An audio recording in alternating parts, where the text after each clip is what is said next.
હું ડેઈલી સવારે મારા આ નેચરલ પ્લાન્ટને જોઉં છું, એની સાથે વાતો કરું છું. એ બોલતા નથી પણ મને ઘણું બધું કહે છે, જે મારા પૂરા ઘરને ફ્રેશ રાખે છે, ઓક્સિજન આપે છે. આ કારણે હું મારા પ્લાન્ટ્સને ક્યારેય ઇગ્નોર નથી કરતી, કેમ કે મને ખબર છે મારા આ પ્લાન્ટને શું જોઈએ છે.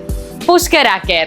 અને આ પ્લાન્ટ્સના સ્ટ્રોંગ ગ્રોથ માટે પુષ્કરા ગ્રોથ પ્રમોટર, જે મારા દરેક છોડને આપે છે નેચરલ પાવર. પ્લાન્ટ્સને પણ ક્યારેક ફંગસ, જીવજંતુ અને ઈયળ થઈ જાય છે, તો એને હું આપું છું ડોક્ટર શિલ્ડ, જે ઓલ ઇન વન પ્રોટેક્શન આપે છે. અને આ મારા ફ્લાવર પ્લાન્ટ્સને હું આપું છું પુષ્કરા બ્લૂમ બૂસ્ટર, જેનાથી ફ્લાવર ખરતા બંધ થાય છે, ફ્લાવરની સાઇઝ અને શાઇનમાં વધારો થાય છે. અને જો તમારા ઘરે પણ આ પાણીવાળા પ્લાન્ટ્સ હોય તો એની સ્પેશિયલ કેર માટે છે સ્પેશિયલ એક્વા બ્લૂમ, જે પાણીમાં રહેલા મૂળને ક્લીન અને ફ્રેશ રાખે છે અને કોઈ પણ પ્રકારનું ઇન્ફેક્શન પણ નથી લાગવા દેતું. અને જો તમારે પણ આ પ્રોડક્ટની ખરીદી કરવી છે તો પુષ્કરા નર્સરી પરથી મળી જશે, જેનો એડ્રેસ સ્ક્રીન પર આપેલું છે અને કોન્ટેક્ટ નંબર બી. અને હા, જો ઘરે બેઠા ઓનલાઈન આ પ્રોડક્ટ મંગાવવા છે તો એમેઝોન પર અને એમની વેબસાઇટ પર અવેલેબલ છે. નેચરલ પ્લાન્ટ માટે નેચરલ સોલ્યુશન એટલે કે પુષ્કરા, કારણ કે મારા પ્લાન્ટ પણ લવ ડિઝર્વ કરે છે.